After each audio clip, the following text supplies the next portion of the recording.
Obrigada por sintonizar no podcast Assustadoramente.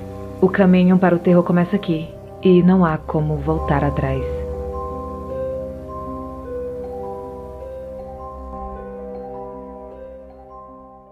A regressão sob hipnose. Eu já fiz regressão e o que descobri deixou-me chocada, ao mesmo tempo que me fez compreender muita coisa da minha vida hoje em dia. Há muitos anos comecei a ter uns sonhos estranhos. Começava com um sonho e virava pesadelo. Eram sonhos com bebês recém-nascidos. Eu os carregava, os olhava com carinho e eles eram fofos, alegres ou calmos. De repente, eu os via mutilados, sem partes do braço ou perna, etc. Esse pesadelo se repetiu muitas vezes, sempre com bebês diferentes, lugares diferentes também. Mas o sonho era sempre do mesmo jeito. Então, um dia, veio aqui na cidade onde moro um homem que fazia regressão com hipnose.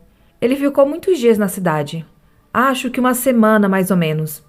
Teve palestras, cursos de uso de pêndulo. Eu me inscrevi.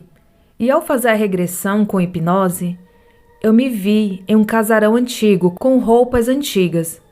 E eu sabia, embora não tivesse vivido essa parte durante a hipnose, que eu era filha de uma antiga empregada daquela casa e era filha de um senhor, do patrão, que abusava da minha mãe. Ela tinha falecido e ele deixou que eu continuasse ali, como uma serviçal também. Mas na época eu não sabia que ele era meu pai. Ele viajava a serviço e a patroa ele deixava trancada num dos quartos do imenso casarão. Ela tinha problemas, umas crises. Não tinha filhos porque ela não podia ter.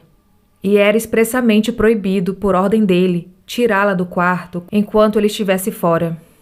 Eu tinha pena dela e a tirava. O estranho era que longe dele, ela era normal. Me ensinava bordados, me ensinava a ler, tocava piano. Mas um dia ele chegou antes do tempo que costumava levar nessas viagens. E o filho de uma outra criada da casa, Alzira, era quem nos avisava sempre quando o patrão chegava, pois vivia brincando, correndo e fazendo suas peraltices pela fazenda. Mas nesse dia ele estava ajudando a Alzira, sua mãe, a descascar espigas de milho na cozinha. Com o som do piano, não conseguimos ouvir o trotar dos cavalos. Ao entrar na casa e vê-la, ele arrastou a patroa pelos cabelos e foi trancada novamente no quarto. E quanto a mim, fui açoitada com um reio e jogada na estrada por um capataz. Muito ferida, eu mal conseguia andar. Nas mãos, eu levava uma pequena trouxa com 2 mudas de roupas e uma foto da minha mãe. Ele havia gritado para Alzira que colocasse 2 roupas numa trouxa e ela havia colocado a foto também. Chorei abraçada com a imagem da minha mãezinha. Saí caminhando sem rumo, até parar na casa de uma mulher que morava numa pequena floresta e era tida como feiticeira. Ela me deu morada, mas em troca disso e da comida, eu teria que trabalhar para ela. Aprendi tudo sobre ervas e também comecei a praticar abortos. Ela era muito procurada para isso e às vezes, dependendo da forma que a pessoa preferia, vendia garrafadas venenosas que causassem um aborto ou os praticava ali mesmo. Tinha nesse lugar uma prateleira com vidros contendo fetos dentro de um líquido. Eram muitos, de diversos tamanhos. Aí eu comecei a chorar na sessão de hipnose e despertei. Então, eu sou professora do ensino fundamental e isso me fez compreender o porquê de eu levar tanto jeito com crianças problemáticas. Muitas crianças já passaram pela minha sala de aula ao longo de 30 anos como professora. Eu não tenho especialidade com crianças com deficiência ou especiais, mas, incrivelmente, eu tenho um jeito para isso. Nem eu mesma nunca consegui entender, não antes dessa regressão. Crianças com autismo, síndrome de Down, crianças revoltadas, com problemas familiares e diversos outros, são sempre encaminhadas para minha sala, mesmo quando trocam de diretora, porque sempre tem alguém na escola, eu estou há quase 20 anos na mesma escola, que sabe dessa minha facilidade com as crianças e acabam por falar para os diretores. Já aconteceu mais de uma vez de baterem na minha porta da sala de aula, segurando uma criança pela mão dizendo: Josiane, este aluno não está na sua lista, mas você aceitaria ficar com ele? porque temos certeza que é você que vai poder ajudá-lo. E assim sempre foi. Há uns 8 anos atrás, eu tive um aluno no 5º ano e ele tinha entrado ali na escola desde o 1º ano. Ele é laudado como autista de grau severo e durante todos os anos, ou seja, no 1º, 2º, 3º e 4º, até chegar em mim, ele não falava alto com ninguém, nem com as professoras e nem com os amigos. Segundo a mãe dele, ele só falava normal na casa dele. Sabe como que ele saiu da escola no final do ano? Lendo, numa apresentação na quadra da escola. Deus é maravilhoso. Isso quer dizer que eu estou resgatando nesta vida o que eu fiz naquela vida que eu lhes contei, que eu vi na regressão. E eu sempre fui terminantemente contra abortos. O que eu contei do aluno não aconteceu um ano apenas. Todo ano é assim, ao longo desses 30 anos. Só recuperando crianças problemáticas. Que bênção! Tenho certeza de que essas crianças foram abortadas através de mim. Foi o que a regressão me mostrou. Recebi esse relato no e-mail e foi enviado pela Josiane, de São Paulo.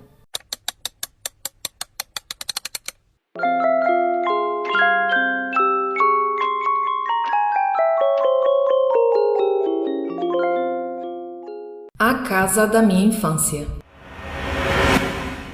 Olá, eu me chamo Maico e moro em São Paulo, Zona Leste. Penha, para ser mais específico. O relato que contarei ocorreu logo que me mudei para a casa onde moro atualmente.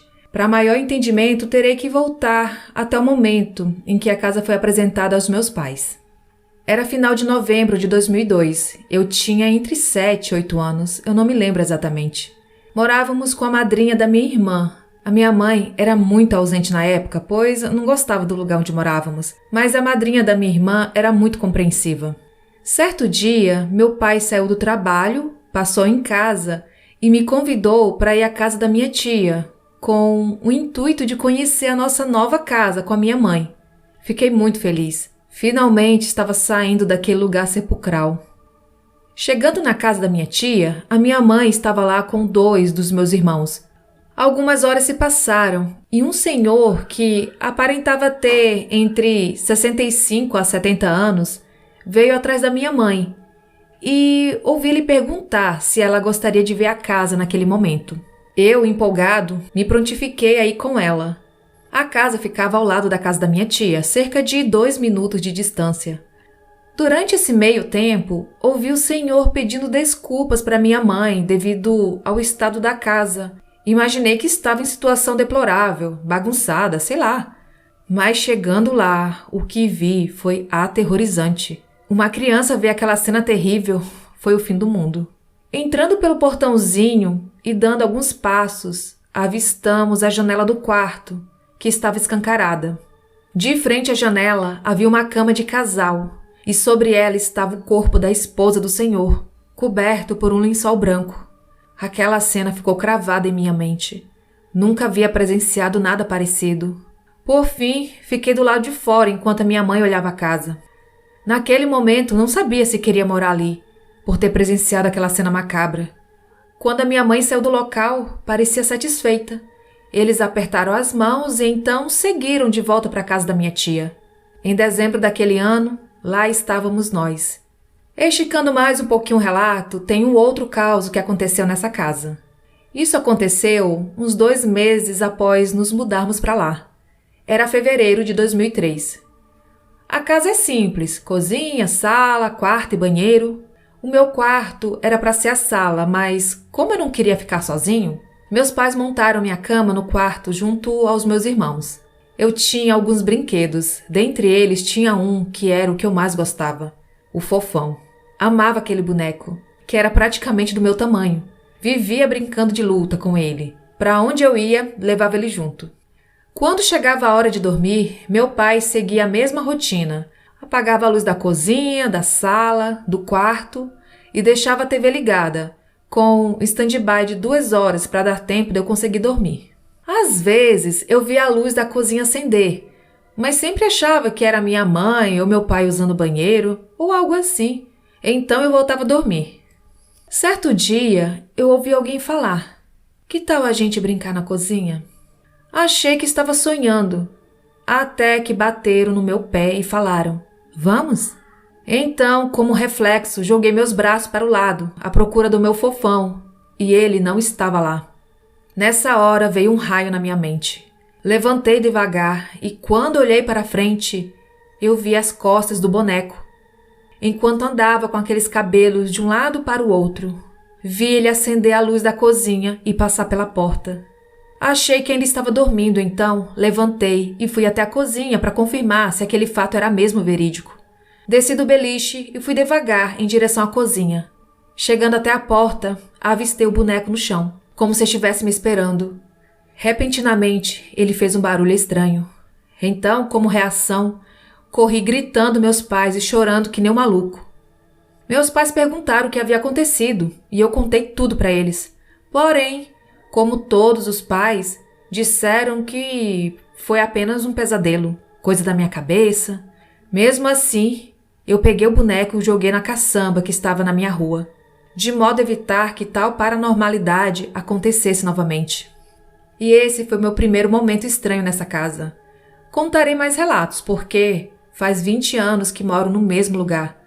E as coisas estranhas só pararam mesmo de acontecer em 2013. Recebi esse relato no direct do Instagram e foi enviado pelo Michael.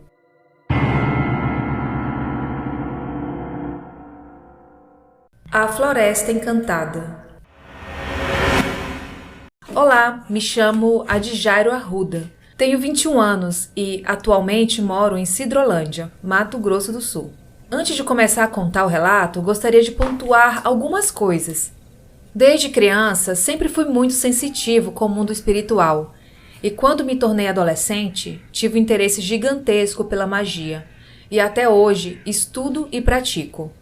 Uma segunda curiosidade que gostaria de compartilhar é que a cidade onde moro é repleta de lendas urbanas. Há rumores que um padre, certa vez, amaldiçoou essa terra. Vamos então para o relato.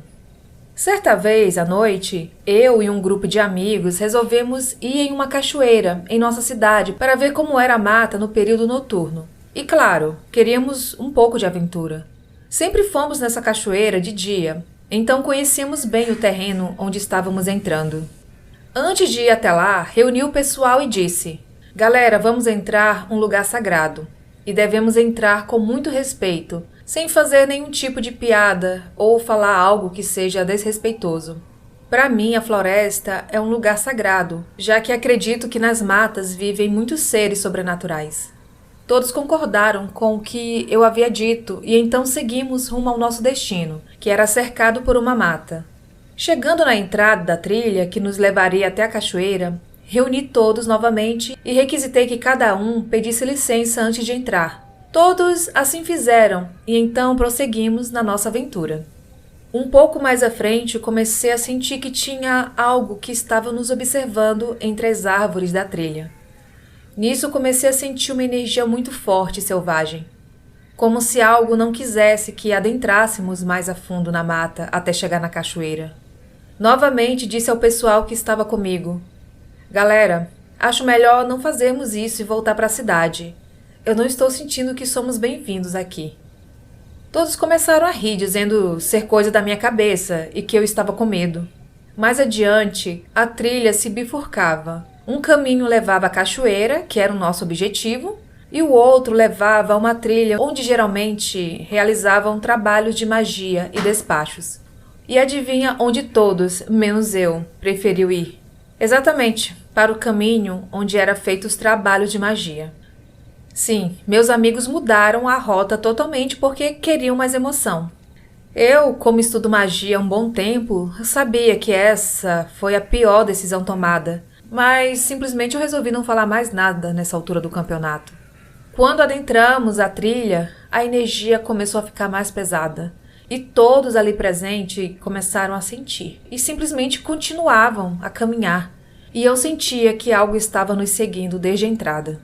Um tempo depois, resolvemos parar um pouco para descansar e respirar, já que havíamos caminhado muito, quando, do nada, 2 amigos do grupo começaram a discutir.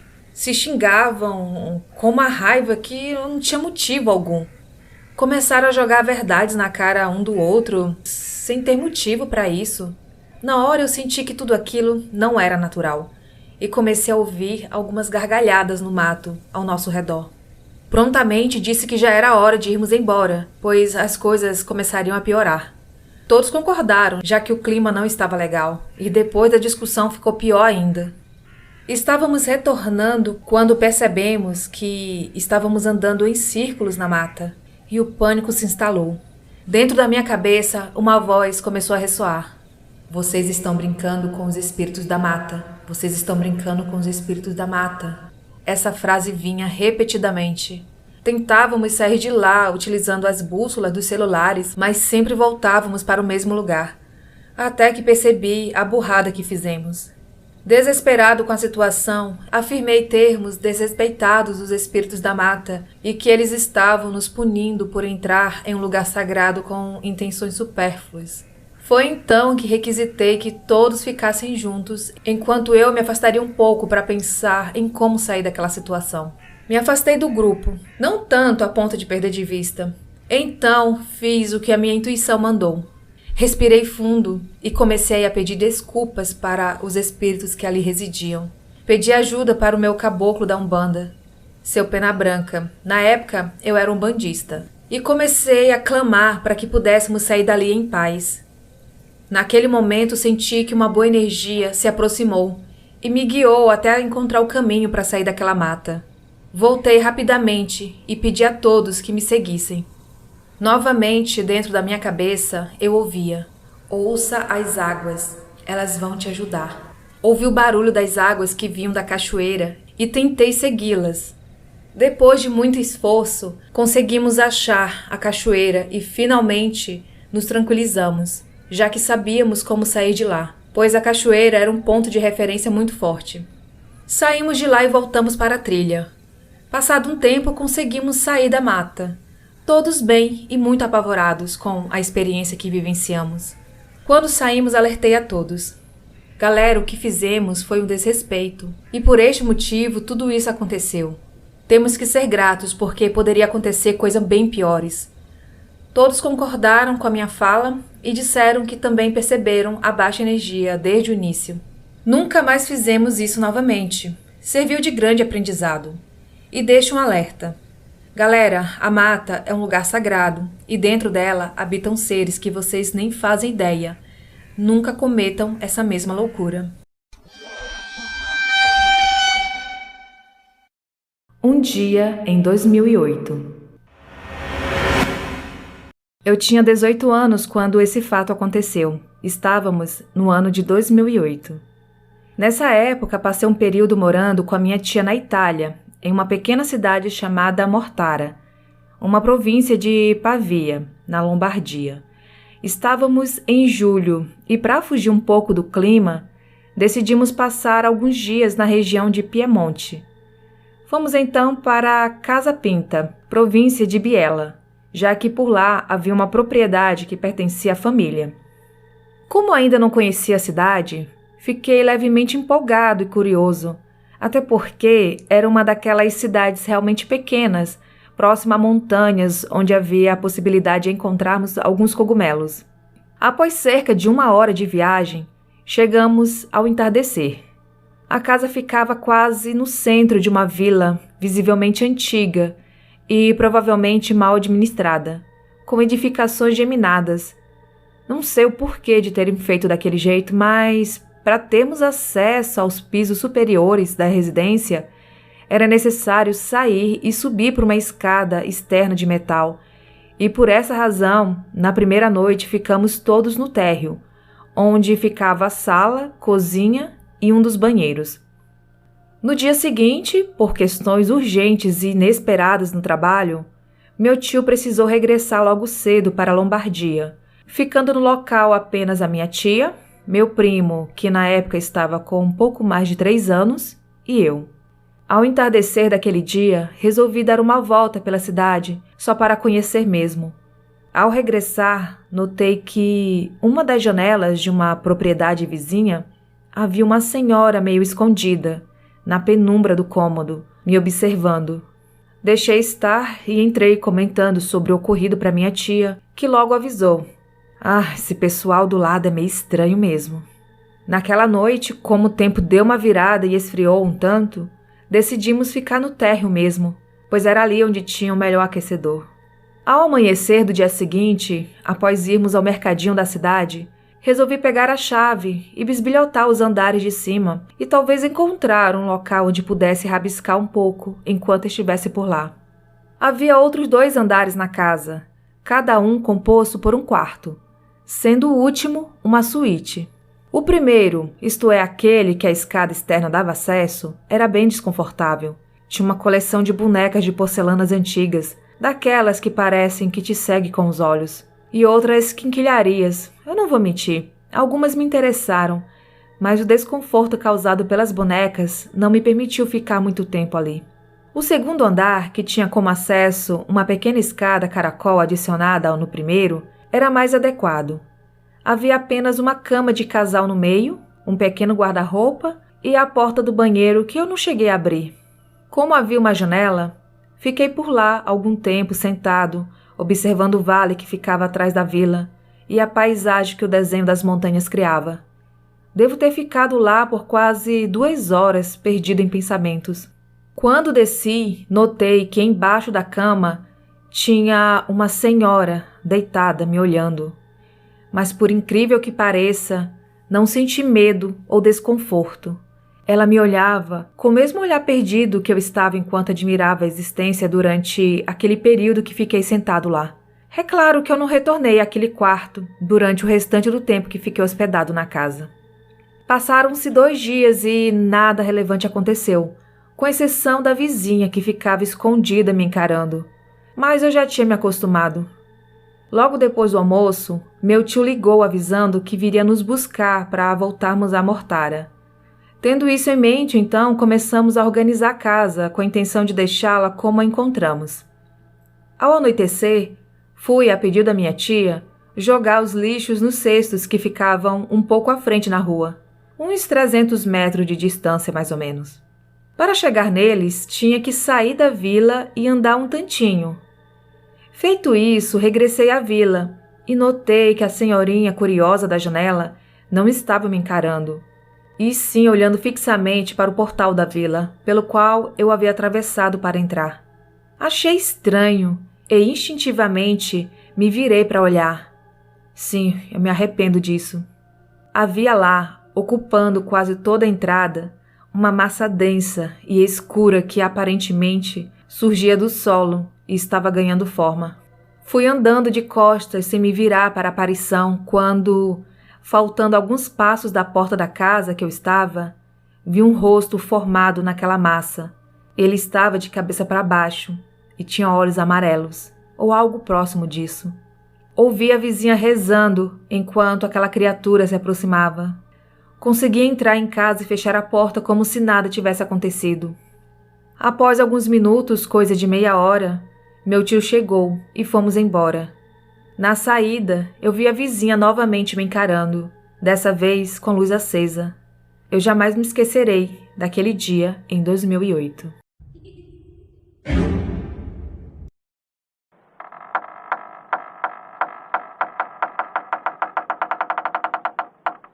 Olá, Dani, e aos ouvintes do Assustadoramente. Eu me chamo Wesley, sou morador do Rio de Janeiro e eu tô aqui para trazer um relato que aconteceu comigo. Na época eu tinha 12 anos de idade, era por volta de meia-noite, eu estava deitado na minha cama quando de repente comecei a sentir calafrios e os pelos dos meus braços começaram a se arrepiar. A carga começou a ficar muito negativa dentro do meu quarto. E nesse dia minha mãe ela tinha lavado a cortina da janela. E minha janela, aquela janela grande. E meu quarto ficava para os fundos da casa. Eu conseguia ver tudo lá dos fundos. E aí foi quando eu vi a imagem de uma velha caminhando até a minha janela. E nesse momento eu não conseguia gritar. Eu não conseguia chamar meus pais, a minha irmã, eu não conseguia nada. A única coisa que eu conseguia fazer era abrir e fechar os olhos. E aí eu abria e fechava os olhos e a velha continuava a olhar para mim fixamente. Foi quando de repente um sussurro no meu ouvido falou: "Oi". E quando eu abri os olhos, a velha não estava mais ali. Então Eu dormi e amanheceu. Eu contei para meus pais não acreditaram, entendeu? Contei para os amigos, ninguém acreditou. Se passaram 2 dias, um parente nosso tinha falecido. E aí meu pai falou que estava na hora de eu ir num cemitério para eu conhecer o ambiente. Como eu já tinha 12 anos de idade já estava maiorzinho. Aí fomos pro cemitério, e o cemitério daqui da minha cidade aqui era muito antigo. E aí quando a gente se deparou, entramos dentro do cemitério, meu pai entrou dentro da capela de outra pessoa. Eu não sei por que as pessoas fazem isso, né? Entrar na capela de outras pessoas que não conhece, pra dar os pêsames aos parentes, né? E perguntou se eu queria ir. Eu falei pra ele, não quero ir não, que eu tô muito apertado, quero ir no banheiro. Aí meu pai me mostrou onde era o banheiro, mas quando eu cheguei até lá, o banheiro não estava funcionando. E aí a menina da faxina, ela ficou com pena de mim e me chamou. Olha, acabei de limpar uma capela ali, tem um corpo lá dentro, mas a família ainda não chegou, os parentes ainda não chegaram. Se você quiser usar o banheiro lá, eu te levo. Aí eu, pequeno, né, apertado, eu fui. Aí ela me colocou dentro da capela lá. E a capela do cemitério aqui era muito antiga. E era o seguinte, você entrava dentro da capela, andava uns 5 metros, tava o banheiro. Mais 5 metros era o finalzinho da capela onde o caixão ficava. Aí eu entrei no banheiro, ela ficou me esperando lá fora. Quando eu saí de dentro do banheiro, as minhas pernas começaram a tremer.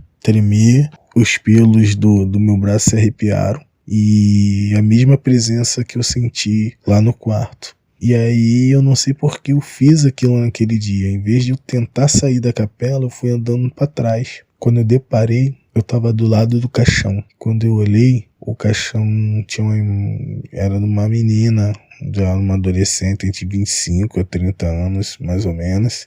Do lado dela tinha vários espelhos antigos e tal. Me segurei e tentei sair de dentro da capela. Foi quando eu estava chegando no finalzinho da saída da capela, escutei o mesmo sussurro. Oi.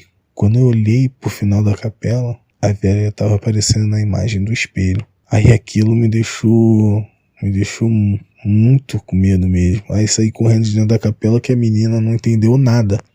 E aí a menina da faxina tentou me segurar. Quando eu corri, bati de frente com meu pai. Aí meu pai perguntou o que estava acontecendo. E meus olhos estavam em lágrimas. Eu fiquei com vergonha de falar para ele. E aí a gente foi enterrar nosso parente. Mas aí eu fui passando no cemitério e tinha aqueles jazigos antigos. Como o cemitério era muito antigo, aqueles jazigos antigão. Que dava para enterrar 4, 5 pessoas. Parecia um quartinho. E a entrada parecia de uma igreja. E eu fiquei vendo. Quando eu olhei para trás, a menina que eu tinha visto no caixão estava sendo enterrada num daqueles jazigos. E aí enterrei nossos parentes e tal. Aí eu fui andando devagarinho e parei em frente ao jazigo da menina que estava sendo enterrada. Aí eu entrei mais ou menos ali e vi que dentro daqueles jazigos tinha mais pessoas que já tinham sido enterradas ali. Era tudo parente. Aí me deu curiosidade de saber quem foi a primeira pessoa a ser enterrada ali. Quando eu olhei, os jazigos tinham as fotos das pessoas, né? O nome, o ano do nascimento, o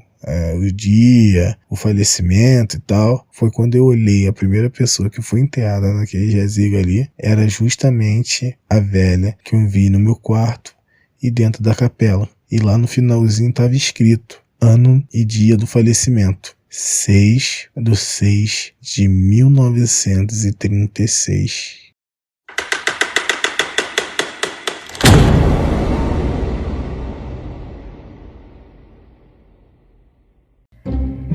E estes foram os relatos de hoje. Tem alguma história sobrenatural para contar? Envie o seu relato para o e-mail assustadoramente@outlook.com ou pelo Telegram. Siga o Instagram assustadoramente_podcast. Ajude financeiramente o canal no site do Apoia-se ou através do Pix assustadoramente@outlook.com. Você também pode ajudar seguindo nossas redes sociais, espalhando a palavra e qualificando o podcast dando 5 estrelas. Entre para o grupo do Telegram e siga nosso canal no YouTube. Todos os links estão na descrição deste episódio. Até a próxima quarta!